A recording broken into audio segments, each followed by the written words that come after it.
ಮನೋವಿಹಾರಿಣಿ.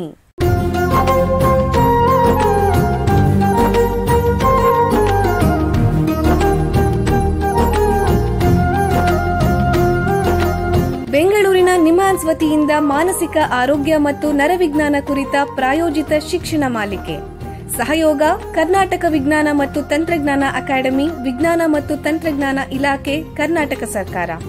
ಕೇಳಿ ಮಾನಸಿಕ ಆರೋಗ್ಯ ಮತ್ತು ನರವಿಜ್ಞಾನ ಕುರಿತ ಮಾಲಿಕೆ ಮನೋವಿಹಾರಿಣಿ. ನಮಸ್ಕಾರ ಶ್ರೋತೃಗಳೇ, ಈ ಮನೋವಿಹಾರಿಣಿ ಮಾಲಿಕೆಯ ಮೊದಲ ಸಂಚಿಕೆಗೆ ನಿಮಗೆಲ್ಲರಿಗೂ ಆತ್ಮೀಯ ಸ್ವಾಗತ. ಬೆಂಗಳೂರಲ್ಲಿರೋ ರಾಷ್ಟ್ರೀಯ ಮಾನಸಿಕ ಆರೋಗ್ಯ ಮತ್ತು ನರವಿಜ್ಞಾನ ಸಂಸ್ಥೆ ನಿಮಗೆ ಗೊತ್ತೇ ಅಂತ ಕೇಳಿದ್ರೆ ಯಾವುದೋ ಗೊತ್ತಿಲ್ಲ ಸ್ವಾಮಿ ಅಂತಾರೆ ಜನ. ಆದರೆ ಅದೇ ಹೆಸರನ್ನ ಚಿಕ್ಕದು ಮಾಡಿ ನಿಮಗೆ ನಿಮ್ಹಾನ್ಸ್ ಅಂದ್ರೆ ಗೊತ್ತಾ ಅಂದ್ರೆ ಓ ಚೆನ್ನಾಗಿ ಗೊತ್ತು, ನಮ್ಮ ಸೋದರ ಮಾವನ ಮಗನಿಗೆ ಪ್ರಾಬ್ಲಮ್ ಆಗ್ಬಿಟ್ಟಿತ್ತು ಸಾರ್, ಯಾವುದರಲ್ಲೂ ಆಸಕ್ತಿ ಇಲ್ಲ, 3 ಹೊತ್ತು ರೂಮಲ್ಲೇ ಕೂತಿರ್ತಿದ್ದ, ಯಾರ ಹತ್ರನೂ ಮಾತಾಡ್ತಿರ್ಲಿಲ್ಲ. ಅವನನ್ನು ಕರ್ಕೊಂಡು ನಿಮ್ಹಾನ್ಸ್ಗೆ ಹೋದಾಗ ಅಲ್ಲಿ ವೈದ್ಯರು ಅವನಿಗೆ ಡಿಪ್ರೆಷನ್ ಆಗಿದೆ ಅಂತ ಸಹಾಯ ಮಾಡಿದ್ರು ಅಂತ ಒಬ್ಬರು ಹೇಳಿದ್ರೆ, ಇನ್ನೊಬ್ಬರು ಅಯ್ಯೋ ನಮ್ಮ ಅಜ್ಜಿ ಒಂದಿನ ಇದ್ದಕ್ಕಿದ್ದಾಗ ಮನೆಯಲ್ಲಿ ಜ್ಞಾನ ತಪ್ಪಿ ಬಿದ್ದುಬಿಟ್ರು ಸಾರ್, ತಕ್ಷಣ ಆಂಬ್ಯುಲೆನ್ಸ್ನಲ್ಲಿ ನಿಮ್ಹಾನ್ಸ್ ಕರ್ಕೊಂಡು ಹೋದ್ರೆ ಅಲ್ಲಿ ಡಾಕ್ಟ್ರು ತಲೆ ಒಳಗೆ ಬ್ರೈನ್ನಲ್ಲಿ ರಕ್ತಸ್ರಾವ ಆಗಿ ಸ್ಟ್ರೋಕ್ ಆಗಿದೆ ಅಂದ್ರು. 15 ದಿನ ನಿಮ್ಹಾನ್ಸ್ ಆಸ್ಪತ್ರೆಯಲ್ಲೇ ಚಿಕಿತ್ಸೆ ತಗೊಂಡು ಹುಷಾರಾದ್ರು ಸರ್. ಇನ್ನೊಬ್ರು ನನ್ನ ಸ್ನೇಹಿತನ ಮಗಳಿಗೆ ಫಿಟ್ಸ್ ಬಂದು ನೆಲಕ್ಕೆ ಬಿಟ್ಬಿಟ್ಲು ಸರ್. ತಕ್ಷಣ ಮಗು ನೆತ್ಕೊಂಡು ತಂದೆ ತಾಯಿ ಡಾಕ್ಟರ್ ಹತ್ರ ಹೋದಾಗ ಅವರು ನಿಮ್ಹಾನ್ಸ್ನಲ್ಲಿ ಒಂದ್ಸಾರಿ ತೋರಿಸಿ ಎಂದ್ರಂತೆ. ಅಲ್ಲಿ ಗೊತ್ತಾಯ್ತು ಹುಡುಗಿಗೆ ಎಪಿಲೆಪ್ಸಿ ಇದೆ ಅಂತ. ನಿಮ್ಹಾನ್ಸ್ನಲ್ಲೇ ಎಲ್ಲ ಟ್ರೀಟ್ಮೆಂಟ್ ಕೊಡಿಸಿದ್ದು. ಹೀಗೆ ವಿವಿಧ ರೀತಿಯಲ್ಲಿ ಎಲ್ಲರಿಗೂ ಚಿರಪರಿಚಿತವಾಗಿರುವ ನಮ್ಮ ನಿಮ್ಮೆಲ್ಲರ ನೆಚ್ಚಿನ ನಿಮ್ಹಾನ್ಸ್ಗೆ ಈಗ ಸುವರ್ಣ ಸಂಭ್ರಮ. 1974-75 ಇಸ್ವಿನಲ್ಲಿ ನಿಮ್ಹಾನ್ಸ್ ಅಂತ ನಾಮಕರಣ ಆದ ಸಂಸ್ಥೆಗೆ ಈಗ 50 ವರ್ಷ ತುಂಬಿದೆ. ಅಂದ್ರೆ ಅದರ ಮುಂಚೆ ಈ ಸಂಸ್ಥೆ ಇರಲೇ ಇಲ್ವಾ ಅಂತ ನೀವು ಕೇಳಬಹುದು. ಖಂಡಿತ ಇತ್ತು, ಆದರೆ ಹೆಸರು ಮಾತ್ರ ಬೇರೆ ಇತ್ತು. ಈ ಸಂಸ್ಥೆಯ ಮೂಲ ಹುಡುಕೊಂಡು ಹೋದ್ರೆ 170 ವರ್ಷಗಳ ಹಿಂದಕ್ಕೆ ಹೋಗಬೇಕಾಗತ್ತೆ. 1850ರ ದಶಕದಲ್ಲಿ ಬ್ರಿಟಿಷ್ ಕಾಲದಲ್ಲಿ ಮಾನಸಿಕ ಸಮಸ್ಯೆ ಇರೋ ವ್ಯಕ್ತಿಗಳ ಶುಶ್ರೂಷೆಗೆ ಮಾನಸಿಕ ಅಸ್ವಸ್ಥರ ತಂಗುದಾಣ ಅಂದ್ರೆ ಲುನಾಟಿಕ್ ಅಸೈಲಮ್ ಅನ್ನೋದೊಂದಿತ್ತು. ಎಲ್ಲಿ ಗೊತ್ತಾ? ಬೆಂಗಳೂರಿನ ಅವೆನ್ಯೂ ರಸ್ತೆ ಸ್ಟೇಟ್ ಬ್ಯಾಂಕ್ ಆಫ್ ಮೈಸೂರು ಕಟ್ಟಡ ಇದೆಯಲ್ಲ, ಆ ಸ್ಥಳದಲ್ಲಿತ್ತು. 1926ರಲ್ಲಿ ಇದನ್ನೇ ಮೈಸೂರು ಸರ್ಕಾರಿ ಮಾನಸಿಕ ಆಸ್ಪತ್ರೆ ಅಂತ ಮರುನಾಮಕರಣ ಮಾಡಲಾಯಿತು. ಕಾಲಕ್ರಮೇಣ ರೋಗಿಗಳ ಸಂಖ್ಯೆ ಹೆಚ್ಚಾಯಿತು, ಇರೋ ಜಾಗ ಸಾಕಾಗ್ತಾ ಇರಲಿಲ್ಲ, ಆಸ್ಪತ್ರೆ ವಿಸ್ತರಿಸಬೇಕು, ಹಾಗೇನೆ ಉತ್ತಮ ಸೌಲಭ್ಯಗಳು ಬೇಕು, ಎಲ್ಲಿ ಹೇಗೆ ಅಂತ ಯೋಚನೆ ಮಾಡ್ತಿದ್ದಾಗ ದೇವರ ಹಾಗೆ ಸಹಾಯಕ್ಕೆ ಬಂದವರು ಮೈಸೂರಿನ ಶ್ರೀಮನ್ ಮಹಾರಾಜರು ಶ್ರೀ ನಾಲ್ವಡಿ ಕೃಷ್ಣರಾಜ ಒಡೆಯರ್ ಅವರು. ಏನು ಯೋಚನೆ ಮಾಡಬೇಡಿ, ನಾನು ಬೆಂಗಳೂರಿನಲ್ಲಿ ಜಾಗ ಕೊಡ್ತೀನಿ ಅಂತ ಈಗ ಲಾಲ್ಬಾಗ್ ವಿಲ್ಸನ್ ಗಾರ್ಡನ್ ಹತ್ರ ಇರೋ ಜಾಗ ಕೊಟ್ಟು ಹೊಸ ಕಟ್ಟಡದ ಶಂಕುಸ್ಥಾಪನೆ ಕೂಡ ಮಾಡಿದ್ರು. ಮಹಾರಾಜರ ಆಶೀರ್ವಾದದಿಂದ ಮೈಸೂರು ಸರ್ಕಾರಿ ಮಾನಸಿಕ ಆಸ್ಪತ್ರೆ 1937ರಲ್ಲಿ ಈಗಿರೋ ನಿಮ್ಹಾನ್ಸ್ನ ಕಟ್ಟಡಕ್ಕೆ ಸ್ಥಳಾಂತರ ಆಯಿತು. 1954ರಲ್ಲಿ ಈ ಆಸ್ಪತ್ರೆಯ ಪಕ್ಕದಲ್ಲಿ ಅಖಿಲ ಭಾರತ ಮಾನಸಿಕ ಆರೋಗ್ಯ ಸಂಸ್ಥೆ ಅಂದ್ರೆ all India Institute of Mental health ಅನ್ನೋ ಸಂಸ್ಥೆ ಸ್ಥಾಪನೆಯಾಗಿ ವಿದ್ಯಾರ್ಥಿಗಳಿಗೆ, ವೈದ್ಯರಿಗೆ ಮಾನಸಿಕ ಆರೋಗ್ಯದ ಟ್ರೈನಿಂಗ್ ತರಬೇತಿ ಪ್ರಾರಂಭ ಆಯಿತು. 1974-75ರಲ್ಲಿ ಮೈಸೂರು ಸರ್ಕಾರಿ ಮಾನಸಿಕ ಆಸ್ಪತ್ರೆ ಮತ್ತು ಪಕ್ಕದಲ್ಲಿದ್ದಂಥ All India Institute of Mental Health ಅಂದ್ರೆ ಅಖಿಲ ಭಾರತ ಮಾನಸಿಕ ಆರೋಗ್ಯ ಸಂಸ್ಥೆಗಳು ಒಂದಾಗಿ ಈಗಿರೋ ನಿಮ್ಹಾನ್ಸ್ ಅಂದ್ರೆ ರಾಷ್ಟ್ರೀಯ ಮಾನಸಿಕ ಆರೋಗ್ಯ ಮತ್ತು ನರವಿಜ್ಞಾನ ಸಂಸ್ಥೆ ಎಂಬ ಸ್ವಾಯತ್ತ ಸಂಸ್ಥೆ ಉದ್ಭವ ಆಯಿತು. ಇದೇ ಸಂಸ್ಥೆಯ ಇತಿಹಾಸ. ಈಗ ನಿಮ್ಹಾನ್ಸ್ನ ನಿರ್ದೇಶಕರಾದ ಖ್ಯಾತ ಮನೋವೈದ್ಯೆ ಡಾಕ್ಟರ್ ಪ್ರತಿಮಾ ಮೂರ್ತಿ ಅವರಿಂದ ಸಂದೇಶ.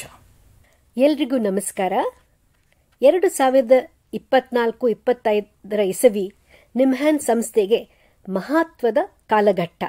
ಯಾಕೆಂದ್ರೆ ಈ ಸಂವತ್ಸರ ನಾವು ನಿಮ್ಹಾನ್ಸ್ನ ಸುವರ್ಣ ಮಹೋತ್ಸವ, ಅಖಿಲ ಭಾರತ ಮಾನಸಿಕ ಆರೋಗ್ಯ ಸಂಸ್ಥೆಯ 70ನೆಯ ವಾರ್ಷಿಕೋತ್ಸವವನ್ನು ಆಚರಿಸುತ್ತಿದ್ದೇವೆ.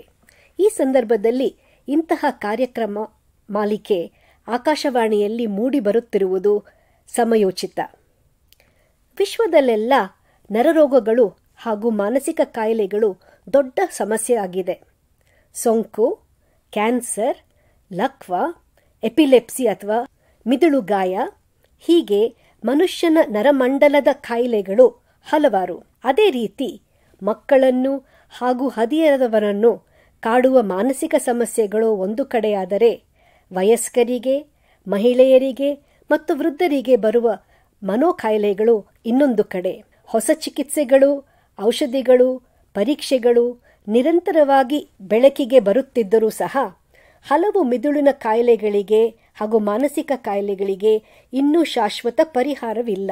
ಹಾಗೇನೆ ಲಭ್ಯವಿರುವ ಪರಿಹಾರಗಳು ದೇಶದಲ್ಲಿ ಎಲ್ಲ ಕಡೆ ತಲುಪುವುದೇ ಇರುವುದು ಒಂದು ದೊಡ್ಡ ಸವಾಲಾಗಿದೆ. ಇದರ ಪರಿಹಾರಕ್ಕೆ ಸರ್ಕಾರಿ ಹಾಗೂ ಖಾಸಗಿ ಸಂಸ್ಥೆಗಳು ಹಗಲಿರುಳು ಶ್ರಮಿಸುತ್ತಿವೆ.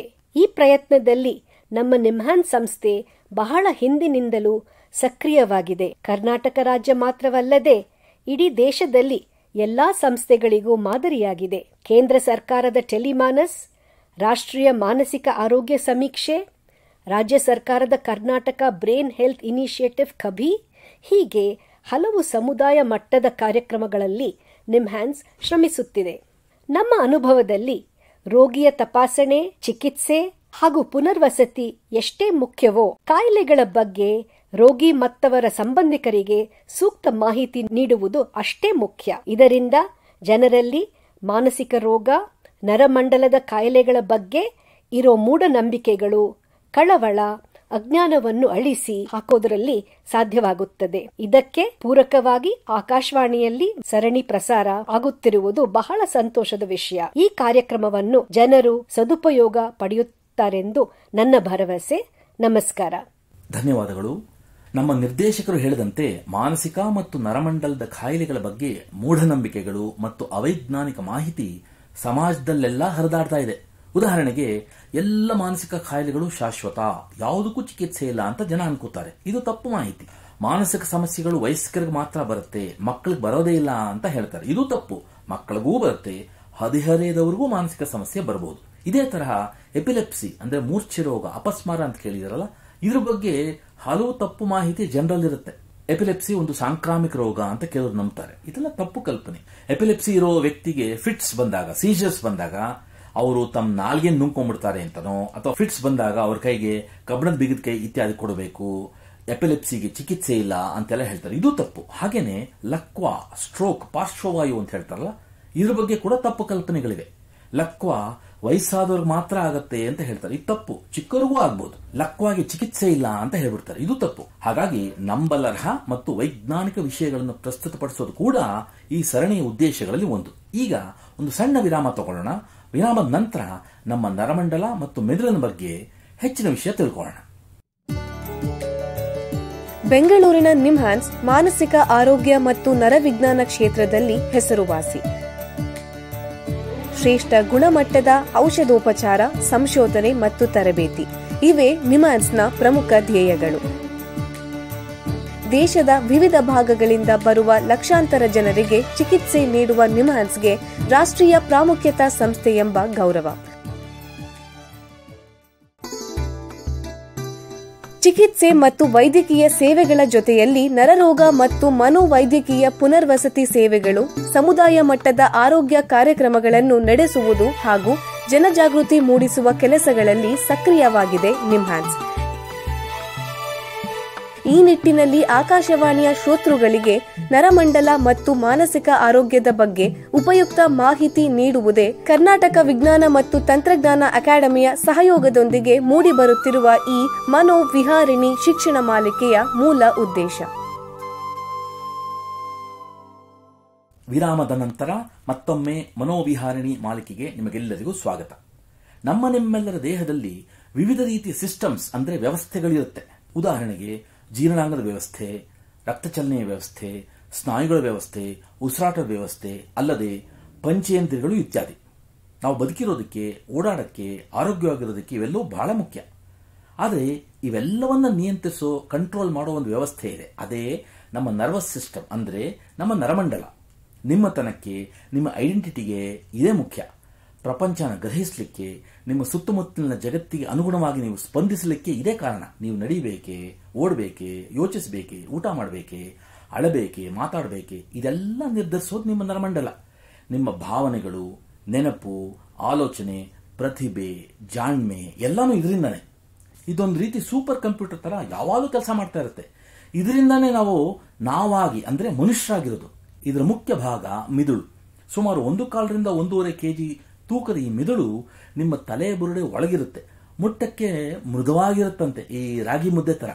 ನೀವು ತಾಯಿ ಗರ್ಭದಲ್ಲಿದ್ದಾಗಲೇ ನಿಮ್ಮ ಮೆದುಳು ಬೆಳೆಯಕ್ಕೆ ಪ್ರಾರಂಭ ಆಗುತ್ತೆ. ಹುಟ್ಟಿದ ಮಗುವಿನ ಮೆದುಳು ಸುಮಾರು 350 ರಿಂದ 400 ಗ್ರಾಂ ಇರುತ್ತೆ. ಹುಟ್ಟಿದ ಮೇಲೆ ಮಗುವಿನ ಮೆದುಳಿನ ಗಾತ್ರನೂ ಬೆಳೀತಾ ಇರುತ್ತೆ. ಹದಿಹರಿಯಕ್ಕೆ ಬರ್ತಾ ಇದ್ದಂಗೆ ಗಾತ್ರದಲ್ಲಿ ಬೆಳೆಯೋದು ನಿಂತ್ರೂ ಮೆದುಳಿನ ಒಳಗೆ ಫೈನ್ ಟ್ಯೂನಿಂಗ್ ನಡೀತಾನೆ ಇರ್ತಂತೆ. ನಿಮ್ಗೊಂದು ವಿಷಯ ಗೊತ್ತಾ, ನಮ್ಮ ಮೆದುಳು ಸಂಪೂರ್ಣ ವಿಕಾಸ ಆಗಿ ಪ್ರಬುದ್ಧ ಆಗೋದು ಸುಮಾರು ನಮಗೆ 25 ವರ್ಷ ಆದಾಗ. ನಮ್ಮ ಮೆದುಳಿನಲ್ಲಿ ಅನೇಕ ಭಾಗಗಳಿವೆ, ಒಂದೊಂದಕ್ಕೊಂದೊಂದು ಕೆಲಸ, ಚಲನೆಗೆ, ನೆನಪಿಗೆ, ದೃಷ್ಟಿಗೆ, ಭಾವನೆಗಳಿಗೆ, ಹೀಗೆ ಬೇರೆ ಬೇರೆ ಕೆಲಸಗಳಿಗೆ ಬೇರೆ ಬೇರೆ ಭಾಗಗಳಿರುತ್ತೆ. ನಮ್ಮ ಮೆದುಳು ಒಳಗೆ ವಿಶೇಷವಾದ ಜೀವಕೋಶಗಳಿವೆ. ಇದನ್ನು ನರಕೋಶಗಳು ಅಥವಾ ನರ್ವ್ಸ್ ಅಥವಾ ನ್ಯೂರಾನ್ಸ್ ಅಂತ ಹೇಳ್ತಾರೆ. ನಮ್ಮ ಮೆದುಳಲ್ಲಿ ಅಂದಾಜು 85 ಶತಕೋಟಿ ನರಕೋಶಗಳಿವೆಯಂತೆ. ಒಂದೊಂದು ನರಕೋಶನೂ ಇತರ ಸಾವಿರಾರು ನರಕೋಶಗಳ ಸಂಪರ್ಕದಲ್ಲಿರುತ್ತೆ. ಯಾಕೆ? ಸುದ್ದಿ ತಲುಪಿಸಕ್ಕೆ, ಸಂದೇಶಗಳನ್ನು ರವಾನೆ ಮಾಡಲಿಕ್ಕೆ ಇತ್ಯಾದಿ. ಹಾಗಾಗಿ ಮೆದುಳಲ್ಲಿ ಕೋಟ್ಯಾಂತರ ನರಕೋಶಗಳು ಬೆರೆತುಕೊಂಡು ಒಂದು ಸಂಕೀರ್ಣವಾದ ನೆಟ್ವರ್ಕ್ ಅಥವಾ ಜಾಲದ ಥರ ಇರುತ್ತಂತೆ. ಸಂದೇಶಗಳು ಹೇಗೆ ರವಾನೆ ಆಗುತ್ತೆ ಮೆದುಳಲ್ಲಿ ಅಂದರೆ ರಾಸಾಯನಿಕಗಳ ಮೂಲಕ, ಕೆಮಿಕಲ್ಸ್ ಮೂಲಕ ಅಥವಾ ವಿದ್ಯುತ್ ಶಕ್ತಿ ಮೂಲಕ. ವಿದ್ಯುತ್ ಶಕ್ತಿನೇ ಹೌದು, ಮೆದುಳಿನ ನರಕೋಶಗಳಲ್ಲಿ ವಿದ್ಯುತ್ ಉತ್ಪಾದನೆ ಆಗ್ತಾನೇ ಇರುತ್ತೆ. ಇಡೀ ಮೆದುಳಿನಲ್ಲಿ ಒಂದು LED ದೀಪ ಉರಿಸುವಷ್ಟು ಅಂದರೆ ಸುಮಾರು 20-25 ವಾಟ್ ವಿದ್ಯುತ್ ಉತ್ಪಾದನೆ ಆಗ್ತಾ ಇರುತ್ತಂತೆ. ಈ ವಿದ್ಯುತ್ ಸಂಕೇತಗಳು ಸುಮಾರು ಪ್ರತಿ ಗಂಟೆಗೆ 425 ಕಿಲೋಮೀಟರ್ ಅಷ್ಟು ವೇಗವಾಗಿ ಹರಿದಾಡುತ್ತಂತೆ. ಅಬ್ಬಾ, ಅದಕ್ಕೇನೆ ನಿಮ್ಮ ಆಲೋಚನೆಗಳು ಅಷ್ಟು ವೇಗವಾಗಿ ಹರಿದಾಡುತ್ತೆ. ನಿಮಗೆ ಇನ್ನೊಂದು ರೋಚಕ ಸಂಗತಿ ಗೊತ್ತಾ? ನಮ್ಮ ಮೆದುಳು ತನ್ನ ರಚನೆಯನ್ನು ಬದಲಾಯಿಸಬಲ್ಲದಂತೆ. ಅದಕ್ಕೆ ನಮ್ಮ ಮೆದುಳನ್ನ ಪ್ಲಾಸ್ಟಿಕ್ ಅಂತಾರೆ. ಅಂದ್ರೆ ಪ್ಲಾಸ್ಟಿಕ್ ಇಂದ ಮಾಡಿದೆ ಅಂತಲ್ಲ, ನಮ್ಮ ಒಳಗಿರೋ ಅಂದ್ರೆ ಆಂತರಿಕ ಮತ್ತು ಹೊರಗಿರೋ ಅಂದ್ರೆ ಬಾಹ್ಯ ಪ್ರಚೋದನೆಗಳಿಂದ ಮೆದುಳಿಗೆ ತನ್ನ ರೀವೈರಿಂಗ್ ಅಂದ್ರೆ ತನ್ನ ರಚನೆ ಮತ್ತು ಸಂಪರ್ಕಗಳನ್ನು ಬದಲಾಯಿಸಕ್ಕೆ ಸಾಧ್ಯ ಅಂತ ಅರ್ಥ. ಇದಕ್ಕೆ ಮೆದುಳಿನ ಪ್ಲಾಸ್ಟಿಸಿಟಿ ಅಥವಾ ನರ ಪ್ಲಾಸ್ಟಿಸಿಟಿ ಅಂತಾರೆ. ಈ ಕ್ಷೇತ್ರದಲ್ಲಿ ಸಂಶೋಧನೆ ಮಾಡ್ತಾ ಇರೋ ನಿಮ್ಹಾನ್ಸ್ನ ಪ್ರಾಧ್ಯಾಪಕಿ ಡಾಕ್ಟರ್ ಲಕ್ಷ್ಮೀರಾವ್ ಅವರು ಇದರ ಬಗ್ಗೆ ಹೆಚ್ಚಿನ ವಿವರ ತಿಳಿಸ್ತಾರೆ. ಎಲ್ರಿಗೂ ನಮಸ್ಕಾರ. ನಾವು ಹೇಗೆ ಕಲಿತೀವಿ, ನಾವು ಕಲಿತ ವಿಷಯಗಳನ್ನು ನೆನಪಿನಲ್ಲಿ ಇಟ್ಕೊಳ್ಳಿಕ್ಕೆ ಹೇಗೆ ಸಾಧ್ಯ? ಕೆಲವು ವಿಷಯಗಳು ನಾವು ಬೇಗನೆ ಕಲ್ತು ಬಿಡ್ತೀವಿ, ಇನ್ನು ಕೆಲವು ವಿಷಯಗಳಿಗೆ ತುಂಬ ಅಭ್ಯಾಸಗಳನ್ನು ಮಾಡಬೇಕಾಗತ್ತೆ, ಇನ್ನು ಕೆಲವು ನಾವು ಮರ್ತು ಬಿಡಬೇಕಂದ್ರೂ ಮರ್ತು ಹೋಗ್ಲಿಕ್ಕೆ ಸಾಧ್ಯ ಇಲ್ಲ. ಈ ಎಲ್ಲ ಪ್ರಕ್ರಿಯೆಗಳು ನಮ್ಮ ದೇಹದ ಯಾವ ಭಾಗದಲ್ಲಿ ನಡೆಯುತ್ತೆ? ಸಂಕ್ಷಿಪ್ತವಾಗಿ ಹೇಳಬೇಕು ಅಂದರೆ ಇದು ನಡೀತಾ ಇರುವುದು ನಮ್ಮ ಮೆದುಳಿನ ಭಾಗದಲ್ಲಿ. ಈ ಪ್ರಕ್ರಿಯೆಗೆ ನಾವು ನ್ಯೂರಲ್ ಪ್ಲಾಸ್ಟಿಸಿಟಿ ಅಥವಾ ಮೆದುಳಿನ ಪ್ಲಾಸ್ಟಿಸಿಟಿ ಅಥವಾ ನರಕೋಶಗಳ ಪ್ಲಾಸ್ಟಿಸಿಟಿ ಅಂತ ಹೇಳ್ಬೋದು. ಉದಾಹರಣೆಗೆ, ನೀವು ನಿಯಮಿತವಾಗಿ ದೈಹಿಕ ವ್ಯಾಯಾಮ ಮತ್ತು ಆರೋಗ್ಯಕರ ಆಹಾರ ಪದ್ಧತಿಯನ್ನು ಸತತವಾಗಿ ಮಾಡಿಕೊಂಡು ಬಂದರೆ ನಿಮ್ಮ ಮೆದುಳಿನಲ್ಲಿ ಚಲನೆಗೆ ಸಂಬಂಧಿಸಿದ ಭಾಗದಲ್ಲಿ, ಅರಿವಿಗೆ ಸಂಬಂಧಿಸಿದ ಭಾಗದಲ್ಲಿ ನರಕೋಶಗಳ ಸಂಖ್ಯೆ ಮತ್ತು ಅವುಗಳ ನಡುವಿನ ಸಂಪರ್ಕ ಹೆಚ್ಚುತ್ತಾ ಹೋಗುತ್ತೆ. ವ್ಯಾಯಾಮ ನಿಲ್ಲಿಸ್ಬಿಟ್ರೆ ಅಥವಾ ಆರೋಗ್ಯಕರ ಆಹಾರ ಪದ್ಧತಿ ನಿಲ್ಲಿಸ್ಬಿಟ್ರೆ ನೀವು ನರಕೋಶಗಳ ಸಂಖ್ಯೆ ಮತ್ತು ಸಂಪರ್ಕಗಳು ನಿಧಾನವಾಗಿ ಕಡಿಮೆ ಆಗ್ತಾ ಹೋಗುತ್ತೆ. ಇನ್ನೊಂದು ಉದಾಹರಣೆ, ಒಬ್ಬ ವ್ಯಕ್ತಿಗೆ ಲಕ್ವ ಆದರೆ ಚಲನೆಗೆ ಸಂಬಂಧಿಸಿದ ಮೆದುಳಿನ ಭಾಗದಲ್ಲಿ ನರಕೋಶಗಳಿಗೆ ಹಾನಿಯಾಗಿ ಆ ರೋಗಿಗೆ ಪ್ಯಾರಾಲಿಸಿಸ್ ಅಥವಾ ಪಾರ್ಶ್ವವಾಯು ಆಗುತ್ತೆ ಅಂದರೆ ದೇಹದ ಒಂದು ಭಾಗದಲ್ಲಿ ಕೈ, ಕಾಲು ಇತ್ಯಾದಿಯ ಮೇಲೆ ನಿಯಂತ್ರಣ ಇರಲ್ಲ.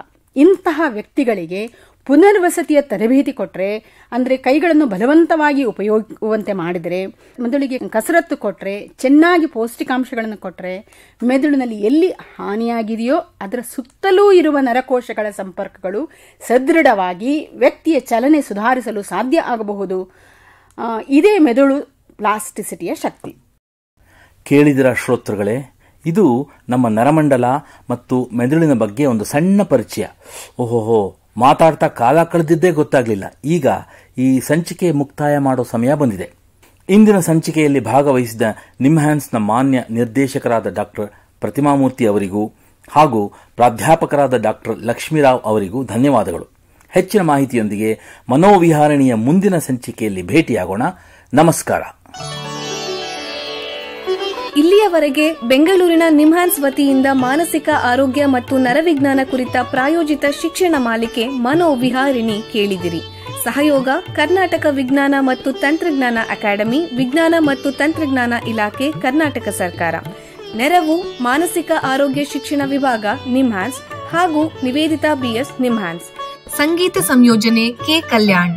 ಪರಿಕಲ್ಪನೆ, ನಿರೂಪಣೆ ಮತ್ತು ನಿರ್ಮಾಣ ಡಾಕ್ಟರ್ MM ಶ್ರೀನಿವಾಸ್ ಭರತ್, ನಿಮ್ಹಾನ್ಸ್. ನಿಮ್ಮ ಸಂದೇಶಗಳನ್ನು ಕಳಿಸಬೇಕಾದ ದೂರವಾಣಿ ಸಂಖ್ಯೆ 7891105524 7899105524. ವಾಟ್ಸ್ಆಪ್ ಸಂದೇಶಗಳು ಮಾತ್ರ. ಈ ಕಾರ್ಯಕ್ರಮದ ಮುಂದಿನ ಸಂಚಿಕೆ ಮುಂದಿನ ವಾರ ಇದೇ ಸಮಯಕ್ಕೆ ಮನೋವಿಹಾರಿಣಿ ಮಾಲಿಕೆಯಲ್ಲಿ.